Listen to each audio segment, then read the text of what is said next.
Good morning from Panhandle Outdoors, America's only daily outdoor TV show. Your source for fishing, hunting, and information for folks who enjoy the great outdoors. Now sit back, relax. It's Panhandle Outdoors. Good morning, folks. Welcome to Panhandle Outdoors. I'm Winston Chester. I'm glad you're here this morning watching the show. I want to thank Bill and Bill for taking care of it yesterday while we were on the road, and we just had a great time, but always great to be back, and always appreciate you watching Panhandle Outdoors. We're going to do our weather now, brought to us by Haney Technical Center at the corner of Baldwin and Highway 77.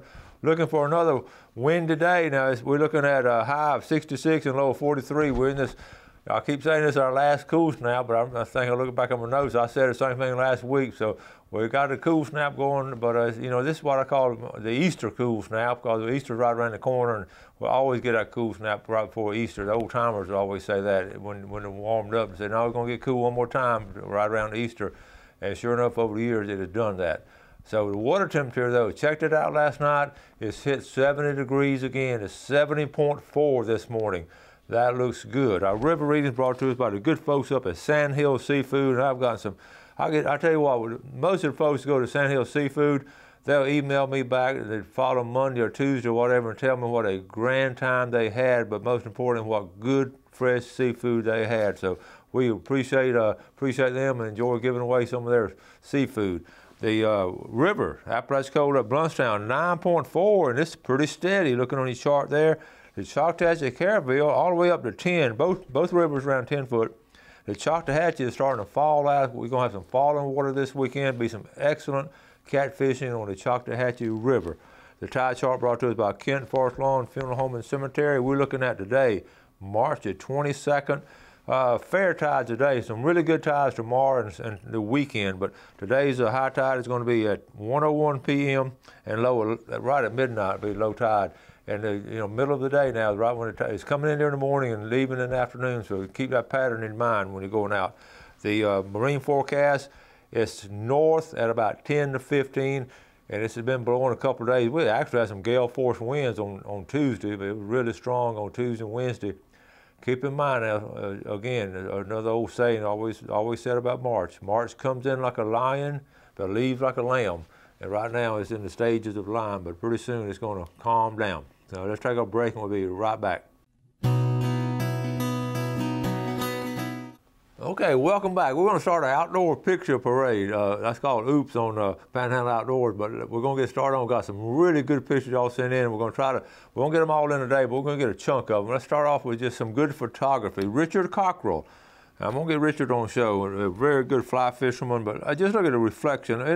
Like we talked about before, the wood duck is the most beautiful bird to me, the most beautiful bird of all. And that picture taken right there just does great justice to it. Thank you, Richard. Okay, my friend Wilbur Miller and his buddy, they were down on, let's get a picture of their mug shots first, but the most important thing, look at those fish, folks. Wilbur is a good fisherman, and he and his buddy went down and they caught, that's some hybrid. Remember we mentioned that on the fishing report Friday. The hybrid bass are really tearing it up in good swift water, and there's some catfish there and some brim, and a good catch right there off the intercoastal waterway using shrimp. Here's a nice pompano, 13 inches from right outside on Laguna Beach, near Lehan's Carousel right there, and you can see the bait. Okay, that's fish bites right there. That's a good 13-inch pompano. All right, let's move on. This is a loyal viewer of your show. Caught this big bass in Sand Hills Pond, weighed 9 pounds, 12 ounces. A true fisherman, and released him back.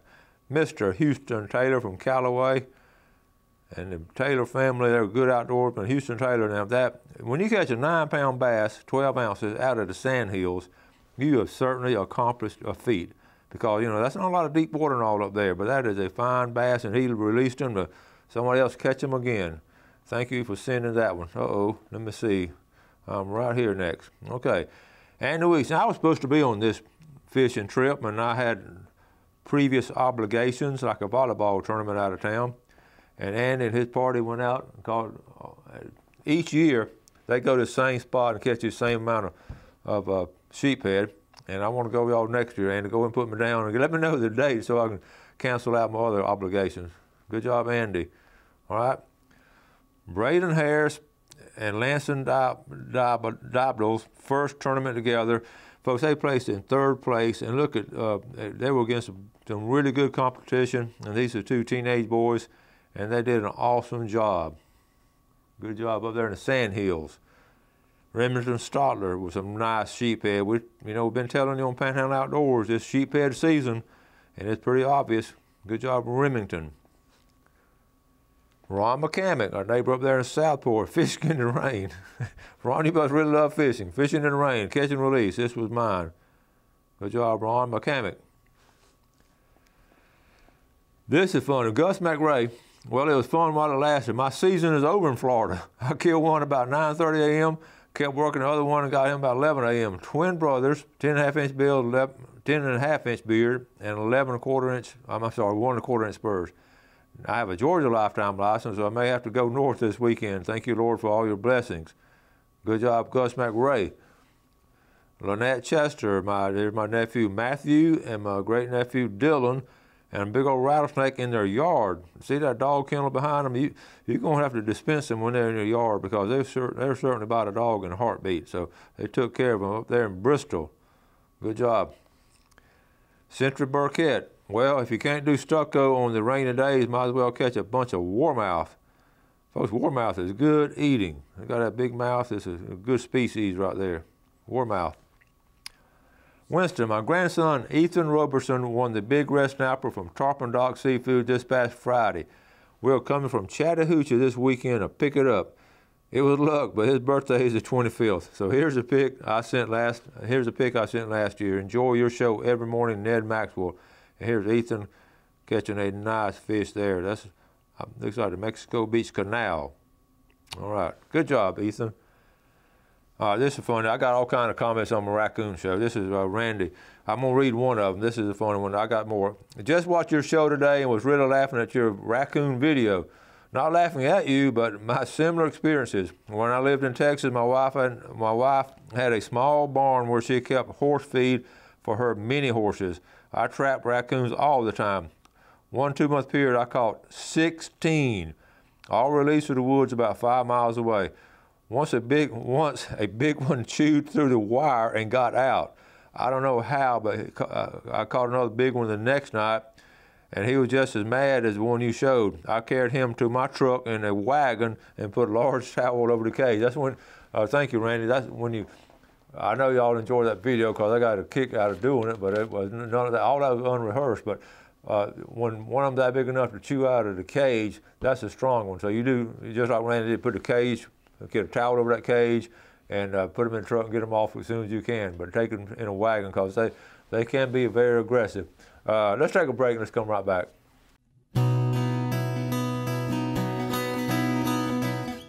Okay, welcome back. We're going to do some more pictures. We might just call this a picture show today. So we got just some good quality stuff. And what I love about these pictures, all this stuff is happening here in Florida Panhandle. It's our viewers and our families, and this, all these are good things. It puts a smile on your face. It does for me.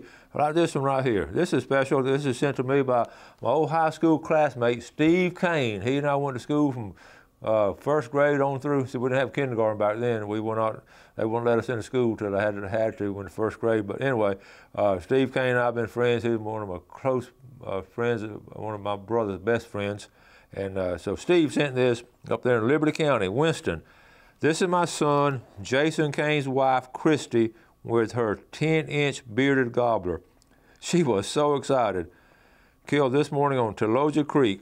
And I'll tell you what, on Teloja Creek, Steve married Jan, Joe Ed Ward's daughter. That land, I believe, was homesteaded by the Ward family there in Teloja, where it backs up Teloja Creek, where it's closer to Oclawton River. And that's just some good, natural, beautiful, beautiful land up there. And look at the excitement on her face. Thank you, Steve. We got to go fishing pretty soon. Here's another one. Hey, Coach, the kids caught some nice whiting this weekend, hoping for pompano, but didn't get any. We watch this show every morning before school. Best regards, Philip Hayes from Lynn Haven. He sent a couple of pictures. Look at that. Just, isn't that beautiful down there? And look what a way to go through spring break. Get ready for spring break here. And all right, here's the next one. Got his truck backed up. Got the rig set out. That's a beautiful picture. Look at the sky. That's a postcard picture. And here they are now. Look at these whiting these girls caught. That's a nice mess of fish right there. And good surf rods. Okay, let's see what else we got. This weekend, let me go and talk about this weekend. Y'all are invited to the Bent Rod Fishing Club, a one-of-a-kind fishing club up there in the Funiac Springs. J.B. Hillard and that crew, they'll have a couple of meetings a year, and they just do it right. And it's as simple as that. This coming weekend, it's a public event now. The speaker's going to be Tony Biggett, and he's representing Bass Pro Shops, Vicious, all kind of, you see all the Minn Kota and Nick Seafood and all them. But it's going to be on the lower left-hand corner. It's going to be at McLean's Family Steakhouse, which is on south of Highway 331, but north of I-10. You can't miss it. Lunch available at Dutch Street. It starts at 10 o'clock, all kind of things, and it's going to be all kind of fishing information. And folks, I'm going up there, and I just can't wait. I couldn't go last year. I had a previous obligation, but Saturday morning I'm getting up there and headed up to the Funiac Springs, and I'm going to try to find some more decals if I got any left. I may have given them all and bring some decals up there and just fellowship with some fellow outdoorsmen and some good fishermen up there in the Funiac Springs. So you're anywhere up in that neighborhood, y'all, Cali, some of y'all come see me now, and we'll talk some fishing and some other really good things to talk about. So I look forward to seeing you Saturday in the Funiac Springs. No obligations, okay? And then Sunday, now I'm going to be in Apalachicola Sunday, and that'll be at 4 p.m. at the Rainy Carriage House right there on Market Street, one of the older houses in Apalachicola. He's talking about history and heritage. Apalachicola is just full of it. And if you want to do something fascinating one day, just walk through that old cemetery and look at the dates there and some of the old names and all. You're talking about true American history, and right there in the waterfront in Apalachicola, it's just special. So I'm going to be there, and they've asked me to come over and just talk about, how I did the books and different things and different historical points and all that. That's just, I'm looking forward to it. This is the Apalachicola Historical Society, and those folks are serious about their history. So I'm looking forward. So Saturday, I'll be up in Funiac Springs, way up in the northwest corner of our viewing area. And then Sunday, I'll be in the southeast corner of our viewing area in Apalachicola. So you catch me somewhere in those places. I'd love to see you and talk to you. Okay, I just thought this was funny. I want to end on this one right here. I told my wife I want to be cremated. She made an appointment for me Tuesday. So y'all be careful when you tell your wife what you want done, okay? All right, we got to move on now. I wanted to talk about surf rods, surf fishing. You just saw that picture. I brought my oldest surf rod, and it's still my favorite. You can just sort of see basically what it is. It's 3 parts, and it is an old Shakespeare rod. It's a 10-footer. I'm not going to put it together. But you can see, and most of the time I hauled it like this, and I got on the reel is an old, Garcia Mitchell red dot. Okay, see the red dot on it? That's one of the original surf reels, and I've used this. I know this thing's 25 years old, but it is a fine outfit. The key to taking care of it is washing them off every day that you use them, especially in the surf and all. And I don't care if you don't catch any fish or not. Always clean your rod and reels, and they'll last you, well, I say 25 years. Maybe I may have had this longer. I know at least 25 years. But I got tickled this morning, or last night when I got it out. Can you see that? It's still got a fish bite on it. And that's the thing about it. These things that dry up, and they're really tough to get off. I leave them on there, and that's just hard as rock right there. But I don't know if I'm gonna go. Well, I can't go fishing this weekend, but next weekend when I go, I'm going to throw this out there, see if it soften up. Maybe just dip it in some of that juice and all, and get it flavored up. So anyway, surf fishing is strong and it's fun. And just make sure you take care of equipment, and it will last you a long time. And I love the new reels and all. I love the new reels and new rods. This is graphite too, so carbonate and all different things like that. They're all important. So make sure when you get something, you want, like I told you before, I do the 3 rod setup and want to go with this one right here. I go as far out as I can. I try to go all the way to. I tell Gail, I laugh at her. I say, this one going to Mexico, and I swing it. And try to get out past the first, between the first and second sandbar. Then the second one is like a medium, and then the third one is sort of a short one. And a lot of times you catch on that little short one, you'll catch a lot of whiting because they're up close to shore. So you distance-wise, they go long, medium, and short. It's that simple. And then if I keep getting a bite on one of them, I sort of concentrate on that one area. That's just some simple surf fishing 101.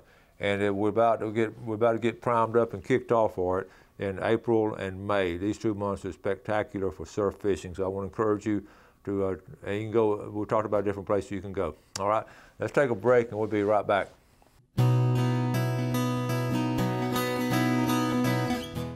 Okay, welcome back. So glad you're with us this morning. Take a look at our fishing game time brought to us by Blue Water Outriggers, 449 to 649 this morning, and this evening 517 to 717. And one good thing about going in the morning, it's not quite as windy. It's going to be blowing again today, so be aware of that. And I hope you enjoy that new ad on Blue Water Outriggers. Jeff Peck has put together. Really good job on that. Okay, now. And by the way, anytime you want somebody, if you want to advertise on a show or something, just touch base with me and we can shoot you a 30-second spot like Jeff does, or if you have something or you just want to talk, whatever, we'd be glad to have you. We've got a couple of spots open for Panhandle Outdoors. Take a look at this email. This is really nice. I'm going to read it to you. Coach Chester, I thought you might like these pictures of some coyotes that I have killed over the past month. It is a really exciting thing to do when you have the top predator in our area coming into your calls. It makes sitting a tree stand waiting on a deer a little boring, in my opinion. It is also a great thing to do in February and March when you're waiting on turkey season open. Hope you enjoy these pictures. This is Taylor McGuffin, and remember I had Taylor Dad on recently talking about the wild quail hunting. Okay, check out these coyotes that he's taken, okay? That was a nice one there. Here's Taylor here. And here's the thing about these predators. Good job, Taylor. I love that picture there. Taylor he's a physical therapist, has a PhD in physical therapy now. And here's one more picture of him. And the thing about it, and I'll tell you what, I'm going to get him to come on the show. I've emailed him back, and I want him to come on the show, and when he's back in town, he's up there in South Alabama now, is where his job is. And I told him when to come back home, to come on here and be on the show, and let's talk about predator hunting, because he really has gotten really good at it. And you stop to think about it, when you can call up those predators and when they come into you, that's just a great combination of exciting things going on. You've been able to call them up there, and they are at the apex of predators on the predator list. I mean, they really take out a lot of good animals that we like the quail. I mean, they really work on the quail and all. You know, they were not natural in our population. They came down this way, sort of migrated down this way many years ago. So I would strongly recommend if you want to just hunt something and call them up and all, and help take care of our good animals. I know that's not a bad animal. At the same time, you see what I'm saying. You get so many of them. I can hear them. I live in Southport, and when the siren goes off, there's a pack of coyotes between my house and Highway 77, that wooded area, which is, you can hear, they'll start hollering and screaming. And remember that quail I showed last year walking across my yard? He ain't there this year. And there's about a 99% chance that those coyotes got that quail. And I'd rather see that little quail walk across my yard than hear those coyotes yelling at night. Okay, that's my feelings on it. Okay, one other thing, speaking of hunting, I think I've got time to get this in here too. This is fascinating. I ran across this chart. These statistics come from U.S. Fish and Wildlife. Now I want you to sort of work with me on this, try to understand it. We're going to look at a chart on the left, okay? Number of people who hunt. And it starts on the bottom left-hand corner. In 1991, we had 14 million hunters, and then they did a study every 5 years. Look on the bottom. Every 5 years, there's a study, okay? And you see how it sort of, you know, for about 15 years, pretty steady. The 2011 study was high, but look at a study in 2016. It dropped from 13.7 million to 11 million. Now, you say, well, that's a lot of people. All right, now, it's not a lot of people when you look at this chart. This is a share of the adult population who hunts, what percentage of people who hunt.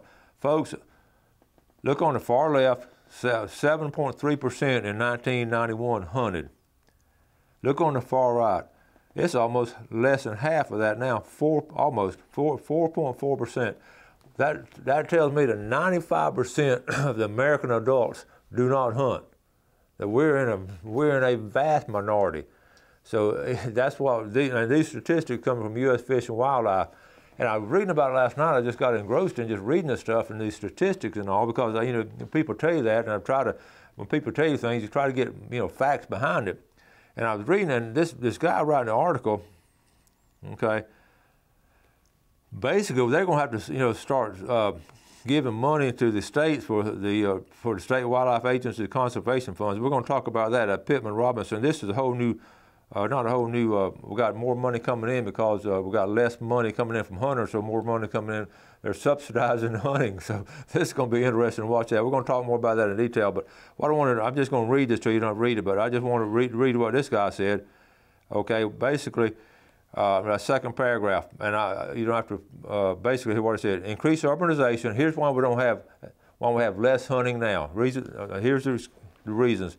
Increased urbanization, you know, it's more and more people. That's evident right here in the Florida Panhandle.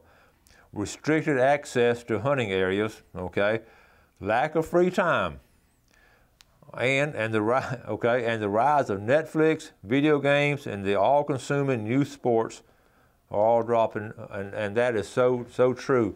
And for young people, they're so involved in other things. And I have a granddaughter now in travel volleyball, and we go with her almost every other weekend to the Biloxis and Mobiles, the Orlandos, Atlantas. And it's have travel volleyball. They do the same thing, travel baseball, travel soccer, and all that. And they just takes up those weekends where normally, hey, honey, let's go fishing. And you know, so you sort of all these things, and it's going to be. We're going to do more talking about this, but as outdoorsmen, it's sort of alarming and concerning to us that we only have less than 5% of adults hunting, and also as our baby boomers get older and older, that's why it's dropping, because the older people are not hunting either. So anyway, be aware of that. We're going to talk more about it, but it's just interesting and good food for thought. And we'll do the same thing later on, but we've got to get out of here. Got a big show tomorrow, famous Friday fishing for, giving away some seafood. You have a great day, enjoy the great outdoors, take care of the great outdoors, do something good for your fellow man, and God bless. Thanks for watching America's only daily outdoor TV show, Panhandle Outdoors with Winston Chester, featuring hunting, fishing, and other activities and information to help you enjoy the great outdoors. Join us next time for Panhandle Outdoors.